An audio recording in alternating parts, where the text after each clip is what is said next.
अस्सलामुअलैकुम वरहमतुल्लाहि वबरकातुहू। तो बने रहिएगा हमारे साथ। हम लेके आए आपके लिए दीन की बातें। तो चलिए आए मतलब यानी झूठी बात को कितनी झूठी जो गवाही देते हैं उनके बारे में जान लेते हैं। मतलब उसको किस चीज़ से जोड़ा गया है, किस गुनाह से जोड़ा गया है झूठ को, जो कोई झूठी गवाही देता है किसी के हक में। तो चलिए चलते हैं। बिस्मिल्लाहिर्रहमानिर्रहीम। मतलब यह है कि झूठी गवाही शिरक व बुत परस्ती की तरह गुनाह है। यानी झूठी गवाही किसी के हक में देना, बुत परस्ती जो करते हैं ना, बुत परस्ती और जो शिरक करते हैं, बुत परस्ती करते हैं और शिरक का काम करते हैं, ऐसे ही झूठी गवाही भी इन्हीं गुनाहों में से गुनाह है। तो ईमान वालों को इससे ऐसे ही परहेज करना चाहिए जैसा कि शिरक व बुत परस्ती से परहेज किया जाता है। ईमान वालों को इस चीज़ से भी परहेज करना चाहिए, झूठी गवाही देने से, जैसे कि तुम शिरक से और बुत परस्ती से, यानी जो बुतें पूजी जाती हैं, जो कब्रें पूजी जाती हैं, उससे तुम परहेज कर रहे हो और शिरक से। तो इन चीज़ झूठी गवाही देने से भी आपको परहेज करना चाहिए। ये भी तुम्हारा उसी में गुनाह शामिल होता है, झूठी गवाही देना किसी के हक में। यानी वो झूठी चीज़ पर मोहर लगा देना कि मैं भी था वहाँ पे, इसने ये वाली बात कही थी, तो ये हो गई झूठी मोहर। तो हज़रत अबू उमामा से रवायत है कि रसूलुल्लाह सल्लल्लाहु अलैहि वसल्लम ने इरशाद फरमाया, जिस शख्स ने झूठी कसम खाकर किसी मुसलमान का कोई हक ले लिया तो अल्लाह ताला ने ऐसे शख्स के लिए दोज़ख का वाजिब कर दी है। जो किसी शख्स का झूठी कसम खाकर किसी चीज़ ले ली तो ऐसे शख्स के लिए अल्लाह ताला ने दोज़ख वाजिब कर दी है। तो इरशाद फरमाया, जिस शख्स ने झूठी कसम खाकर किसी मुसलमान का कोई हक ले लिया तो अल्लाह ताला ने ऐसे शख्स के लिए दोज़ख वाजिब कर दी है और जन्नत को उस पर हराम कर दिया है। एक शख्स ने सवाल किया, या रसूलल्लाह, अगर चाहे वो कोई मामूली ही चीज़ हो तब भी यही सज़ा होगी?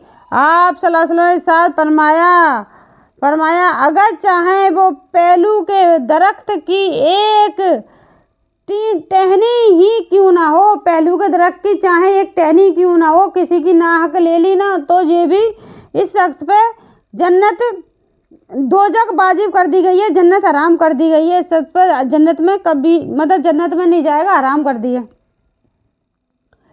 तो दोज़ख वाजिब कर दी है, जन्नत को इस पर हराम कर दिया है। इसने सवाल किया, या रसूलल्लाह, अगर चाहे वो मामूली ही चीज़ हो तब भी यही सज़ा होगी? आप सल्लल्लाहु अलैहि वसल्लम ने फरमाया, अगर चाहे पहलू की दरख्त की एक टहनी क्यों ना हो।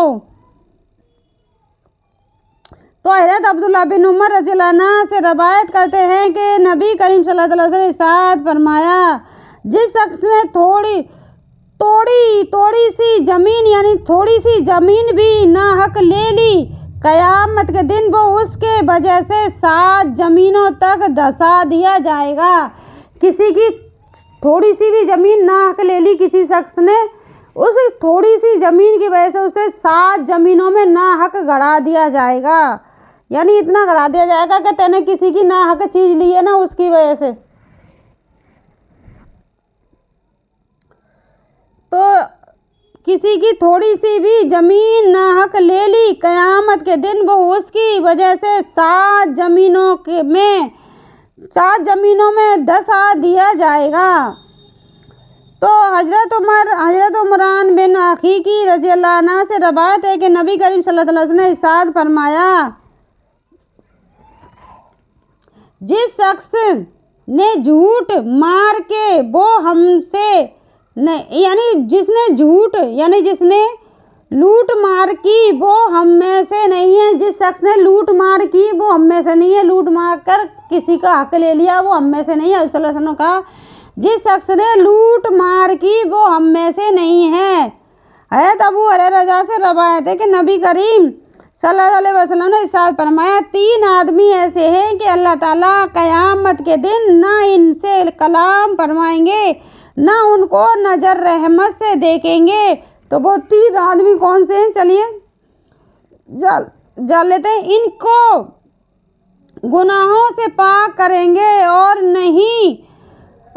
दर्दनाक अजाब देंगे। ये आयत रसूल सल्लल्लाहु अलैहि वसल्लम ने 3 मरतबा पढ़ी। हज़रत अबू हुरैरा ने अर्ज़ किया, ये लोग तो सब नाकाम हुए और खसारा में रहे, या रसूलल्लाह ये लोग कौन हैं? तो आप सल्लल्लाहु अलैहि वसल्लम ने इरशाद फरमाया, अपना तहमद टखनों से नीचे लटकाने वाला, एहसान जताने वाला, अपना तहमद टखनों तक लटकाने वाला और एहसान जताने वाला, झूठी कस्में खाकर अपना सौदा फरागोस्त करने वाला, यानी झूठी कसम खा के अपना सौदा फरागोस्त करने वाला कि मैंने ये ऐसा कर इतने का लिया, इतने का कराया और कसम खा लिया झूठी और फिर अपना सौदा फरागोस्त कर दे, यानी उसको दे दे।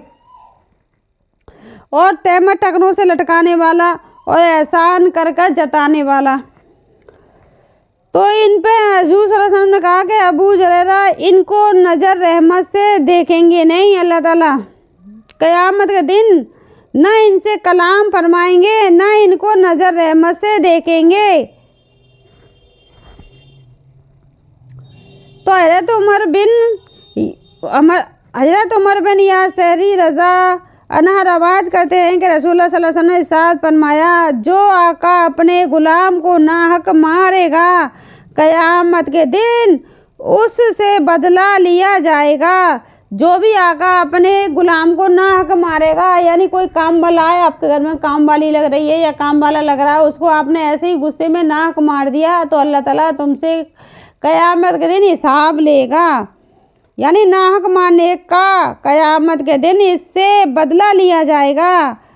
तो मुलाजिम को, नौकर को, खादिम को या काम वाले यानी कारोबार को खादिम जो नौकर होते हैं उनको मानना है, खादिम को भी नहीं मानना है, और कार बंदों को मानना भी इस वहीद में दाखिल है। यानी मुलाजिम जो काम करता है आपके यहाँ, उसको, नौकर को, जो काम वाले लगे रहते हैं, किसी भी तरह से इनको नाहक न मारें। जब क्योंकि ये आपका काम टाइम पे करके दे रहे हैं फिर भी आप इसको नाहक मार रहे हैं, तो ये आपसे अल्लाह ताला हिसाब लेगा क़यामत के दिन, इससे बदला लिया जाएगा। तो हज़रत अनस रज़ा से रवायत है कि रसूलुल्लाह सल्लल्लाहु अलैहि वसल्लम ने इरशाद फरमाया कि क़यामत उस दिन तक नहीं आएगी, क़यामत उस दिन तक नहीं आएगी, इरशाद फरमाया क़यामत उस वक्त तक नहीं आएगी जब तक कि ऐसा बुरा वक्त ना आ जाए कि दुनिया में अल्लाह ताला बिल्कुल ना कहा जाए, यानी ऐसा बुरा वक्त ना आ जाए दुनिया में अल्लाह का जिक्र करने वाला एक भी शख्स बाकी ना रहे, यानी अल्लाह का जिक्र ना रहे। तो चाहेगा एक और हदीस में इस तरह है कि किसी ऐसे शख्स के होते हुए क़यामत कायम नहीं होगी जो अल्लाह अल्लाह कहता हो, ऐसा एक भी शख्स रहा बाकी दुनिया में तो भी क़यामत नहीं आएगी जो अल्लाह अल्लाह कहता हो। तो मतलब ये है कि क़यामत उस वक्त आएगी जबकि दुनिया अल्लाह ताला की याद से बिल्कुल ही खाली हो जाएगी। क़यामत उस दिन आएगी जब अल्लाह ताला की याद से दुनिया बिल्कुल खाली हो जाएगी। उस हदीस में ये यानी खाली होने का मतलब ये है कि आज की पीढ़ी चाहती है कि थोड़ा अपना मौज मस्ती करे, तो खाली होने वाली है दुनिया इस चीज़ से, अल्लाह के जिक्र से, क्योंकि आज की जो पीढ़ी है ना वो बिल्कुल भी अल्लाह का जिक्र नहीं करना चाहती।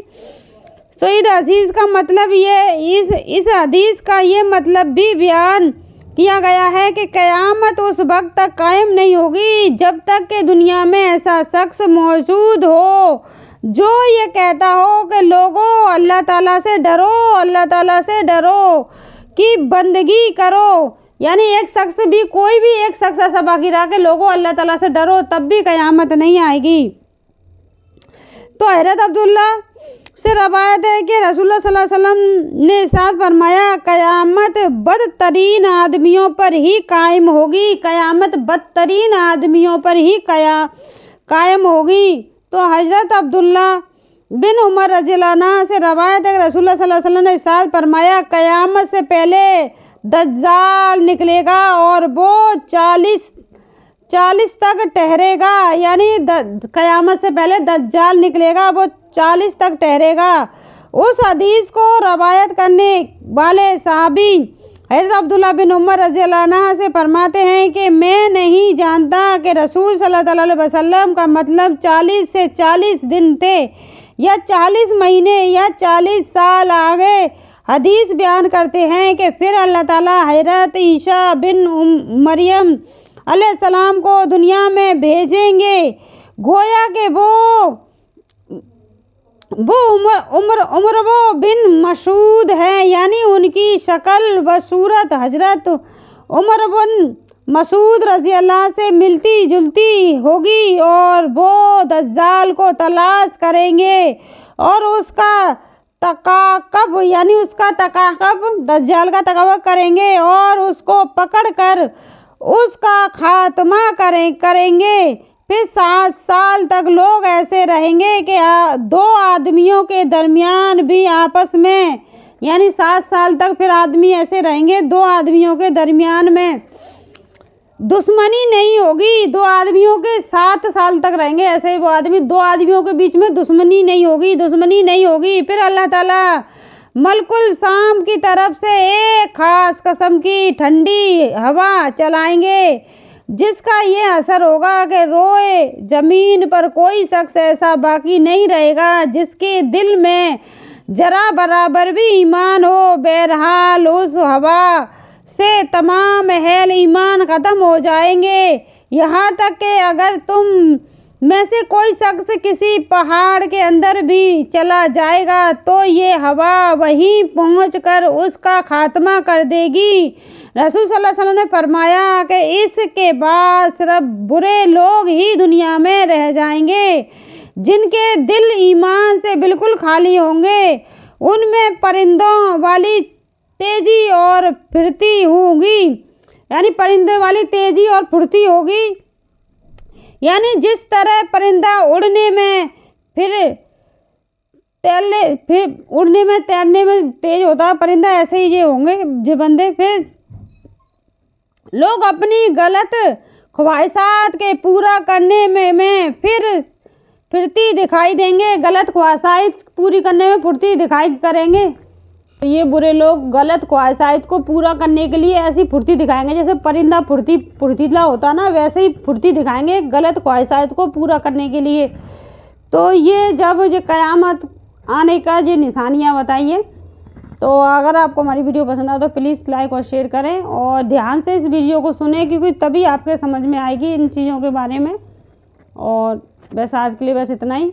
अगर आपको पसंद आती तो प्लीज़ ज़्यादा से ज़्यादा शेयर करें, लाइक करें, ताकि ये दीन की बातें एक से एक दूसरे से पहुँचें, ताकि यह दीन हमारी जब तक दीन जिंदा रहेगा, जब तक ये दुनिया में क़यामत नहीं आएगी, तो हमें जब तक हम दीन की बातें आगे फैलाते रहेंगे तो दुनिया बची रहेगी। तो चलिए इसके लिए वीडियो को ध्यान से सुनिएगा, शेयर करिएगा ज़्यादा से ज़्यादा। चलिए आज के लिए बस इतना ही। अस्सलामु अलैकुम वरहमतुल्लाहि वबरकातुहू।